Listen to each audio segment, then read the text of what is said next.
Rasulullah Shallallahu Alaihi Wasallam dikelilingi oleh para sahabatnya dengan karakteristik yang beragam. Ada yang dikenal tegas dan keras seperti Umar bin Khattab, dan juga ada sahabat yang dikenal pemalu, yakni Utsman bin Affan. Namun tahukah Anda bahwa ada sahabat terdekat Rasulullah yang paling usil pada masanya? Sosok sahabat Rasul ini adalah satu-satunya orang yang berhasil membuat Rasulullah tertawa hingga terlihat gigi gerahamnya.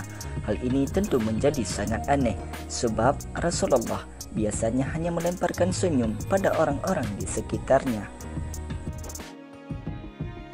Sahabat yang dimaksud di atas adalah Nu'aiman bin Ibnu Am bin Raf'ah. Ia adalah salah seorang sahabat dari kalangan Ansar yang juga termasuk dalam kalangan Ashabul Badar. Sebab Nu'aiman pernah turun berjihad bersama Rasulullah saat perang Badar. Beberapa catatan sejarah menyebutkan bahwa Rasulullah selalu tertawa dan gembira bila berada di dekatnya. Maka untuk itu, kali ini cerita Islami Channel One telah merangkum satu kisah tentang keusilan Nu'aiman pada masa Nabi Muhammad sallallahu alaihi wasallam. Kisah ini diceritakan dari Ibnu Majah bahwa suatu hari Nu'aiman pernah diajak berdagang oleh Abu Bakar As-Siddiq bersama sahabat yang lain untuk pergi ke negeri Syam, daerah maju pada masanya. Salah satunya adalah Suwaibid bin Harmalah. Saat hari mulai menjelang siang, Nu'aiman yang sudah lapar menghampiri Suwaibid yang saat itu ditugaskan untuk menjaga makanan. Suwaibid dengan sikap penuh amanahnya tentu menolak saat Nu'aiman hendak meminta satu potong roti untuknya. Setelah sekian lama memaksa, namun Suwaibid tetap dengan pendiriannya, hingga kemudian Nu'aiman berkata, "Kalau memang begitu, itu artinya kamu setuju bila saya berbuat ulah." Kemudian Nu'aiman pun berjalan ke pasar dan mencari-cari wilayah yang menjual hamba sahaya pada zaman Nabi dulu. Hamba sahaya biasanya dijual untuk menjadi pekerja. Hingga kemudian Nu'aiman berkata kepada orang-orang di sana bahwa ia memiliki hamba sahaya dengan harga yang sangat murah.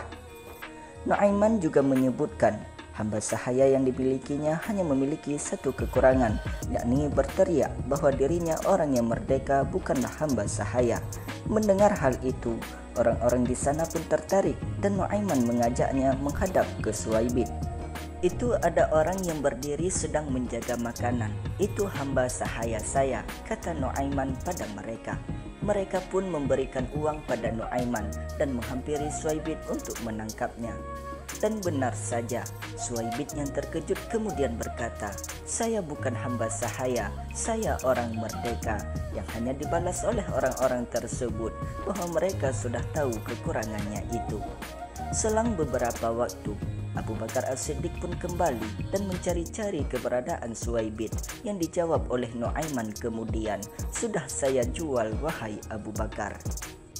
Nu'aiman pun kemudian menceritakan dengan jujur apa yang telah terjadi pada Suwaibid, yang kemudian Suwaibid kembali ditebus oleh Abu Bakar dari orang-orang Syam itu. Sampailah kisah tersebut ke telinga Rasulullah sallallahu alaihi wasallam. Kisah inilah yang membuat Rasulullah tertawa hingga menunjukkan gigi gerahamnya di depan para sahabat. Perawi hadis mengatakan, bahkan setelah 1 tahun berlalu, Rasulullah pun selalu menceritakan kisah Nu'aiman dan Suwaibid ini kepada para tamunya.